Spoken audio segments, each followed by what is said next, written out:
TV ఎంఎస్టీవీకి స్వాగతం. ఆంధ్రప్రదేశ్ మరియు తెలంగాణ ప్రజలందరికీ మా నమస్కారం. Welcome to MS media. ఈరోజు శాతవాణి కూడా ఎంపీపీఎస్ స్కూల్కి వచ్చాము. ఇక్కడ హెచ్ఎం గారితో కొన్ని విషయాలు మాట్లాడుతున్నాం. చెప్పండి సార్, ఈ స్కూల్ గురించి ఇంట్రడక్షన్ మరియు ఇన్ఫ్రాస్ట్రక్చర్ ఏ విధంగా ఉంది చెప్పగలుగుతారా? నా పేరు ఎం రవీంద్ర ప్రసాద్. నేను ఎంపీపీఎస్ శాతవాణి భవన్లో హెచ్ఎంగా పనిచేస్తున్నాను. మా పాఠశాల పామరు సెంటర్కి చాలా దగ్గరలో 1.5 కిలోమీటర్ దూరంలో ఉంది. మా పాఠశాలలో ప్రస్తుతం 31 మంది విద్యార్థులు ఉన్నారు. 3 టీచర్లు పనిచేస్తున్నారు. మా పాఠశాలని మోడల్ ప్రైమరీ స్కూల్గా కూడా గుర్తించారు. ఇంకా మేము స్ట్రెంత్ పెంచడానికి మేము కృషి చేస్తున్నాం. మా పాఠశాలలో అన్ని సౌకర్యాలు ఉన్నాయండి. తరగతి గదులు, ఉపాధ్యాయులు, విద్యార్థులు సరిపడా తరగతి గదులు ఉన్నాయి. అలాగే శానిటేషన్ విషయానికి వస్తే మరి పిల్లలకి బాత్రూమ్లు, మగపిల్లలకి ఆడపిల్లలకి వేరువేరుగా శానిటేషన్ ఫెసిలిటీస్ ఉన్నాయండి. అలాగే కిచెన్ షెడ్ ఉందండి. మంచి పౌష్టికాహారం కూడా పిల్లలకి వారంలో 6 రోజులు 6 రకాలైన పదార్థాలతో మంచి పౌష్టికాహారం అందిస్తున్నారు. 5 రోజులు గుడ్లు, 3 రోజులు చిక్కీ, 3 రోజులు రాగి జావతో పిల్లలకి పౌష్టికాహారం అందిస్తడం జరుగుతుందండి. ఒకేసారి మరి వెనకబడిన విద్యార్థులను ఏ విధంగా ముందుకు తీసుకెళ్తున్నారు, అదేవిధంగా టీచింగ్ మెథడ్స్ ఏ విధంగా ఫాలో అవుతున్నారు? కోసం రెమిడియల్ క్లాసులు పెడుతున్నామండి. ఒత్తిడి లేని విద్యతో విద్యార్థులందరినీ ఎక్స్ట్రా క్లాసులు తీసుకొని ఎఫ్ఎల్ఎం ద్వారా, జిఎఫ్ఎల్ఎం ద్వారా కూడా వాళ్ళని బాగా చదువు వచ్చేటట్టుగా ప్రయత్నం చేస్తూ ఉన్నాము. గవర్నమెంట్ పెట్టినటువంటి ప్రోగ్రామ్ ఎఫ్ఎల్ఎం ద్వారా కూడా పిల్లలందరినీ బాగా చదువు చెప్పడానికి కృషి చేస్తూ ఉన్నాము. రెమిడియల్ క్లాసులు ప్రతిరోజు జరుగుతూ ఉన్నాయండి మా పాఠశాలలో. ఓకే సార్, మీ స్కూల్లో మరి మిడ్ డే మీల్స్ పౌష్టికాహారం అందజేస్తున్నారా? అదేవిధంగా విద్యతో పాటు క్రీడలు కూడా నడుస్తున్నారు.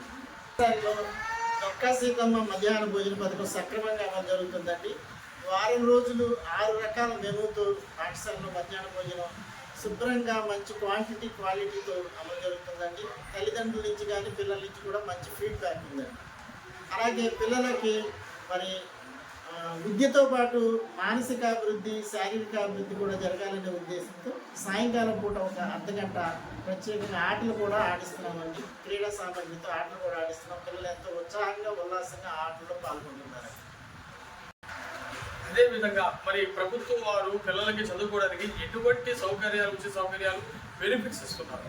పాఠశాలలో చదివే ప్రతి విద్యార్థికి మరి జూలై నెల 24వ తేదీన తల్లికి వందనం ప్రోగ్రాం ద్వారా ప్రతి విద్యార్థి తల్లి కానీ తండ్రి కానీ బ్యాంక్ అకౌంట్లో 13,000 రూపాయలు జమ చేశారంటే తల్లికి వందనం కింద.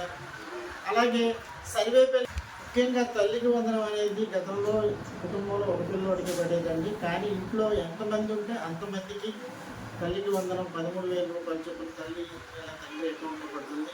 ఈ విషయంలో తల్లిదండ్రుల వైపు నుంచి కానీ మా వైపు నుంచి కానీ మన గౌరవ విద్యాశాఖ మంత్రి నారా లోకేష్ గారికి ప్రత్యేక ధన్యవాదాలు తెలుపుతున్నాం.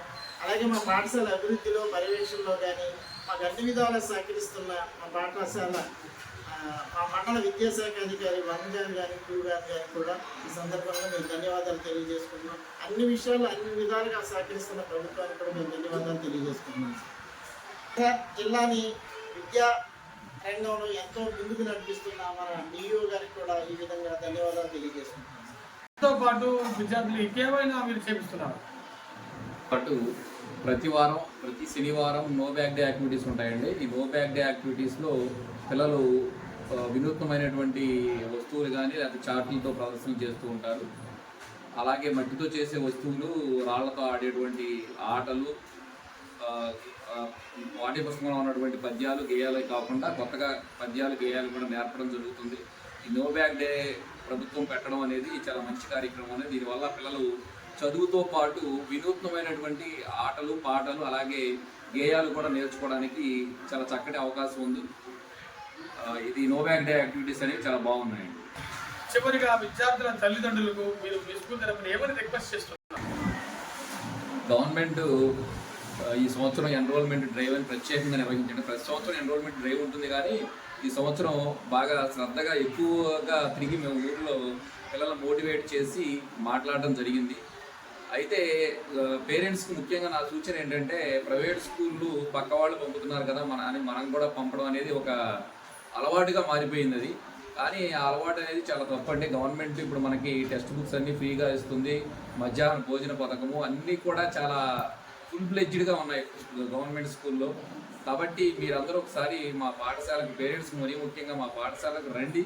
గతంలో ఉన్నటువంటి పరిస్థితులు, మీరు చదువుకున్నప్పుడు ఉన్నటువంటి పరిస్థితులు, ఇప్పుడున్నటువంటి పరిస్థితులు బేరీజ్ వేసుకొని ఏ విధంగా పాఠశాల అనేది ఇప్పుడు ఉందో చూసి దాన్ని బట్టి మీ పిల్లల్ని ఒక సంవత్సరం కనీసం ఫస్ట్ సంవత్సరం ఫస్ట్ క్లాస్ అనుకోండి, ఫస్ట్ క్లాస్ లేదా థర్డ్ క్లాస్ అయితే థర్డ్ క్లాస్ ఒక సంవత్సరం మీ పిల్లల్ని ఇక్కడ ఉంచితే వాళ్ళ భవిష్యత్తు అనేది ఎలా ఉంటుంది, వాళ్ళు ప్రైవేట్ స్కూల్కి మా పాఠశాలలో ఉన్నటువంటి వాతావరణం చదువుకి మేము ఎలా చెప్తాం అనేది గమనించి నెక్స్ట్ ఇయర్ మీరే మా పాఠశాలలోనే ఉంచుతాం అనేటువంటి విధంగా మేము మీ పిల్లల్ని తయారు చేస్తామని మీకు మాటిస్తున్నామండి. దయచేసి మీ పిల్లల్ని ప్రైవేటు బడుల వైపు పంపించుకోకుండా గవర్నమెంట్ పాఠశాలకు పంపిస్తారని ఆశిస్తూ మీకు అందరికీ ధన్యవాదాలు తెలియజేస్తున్నాను.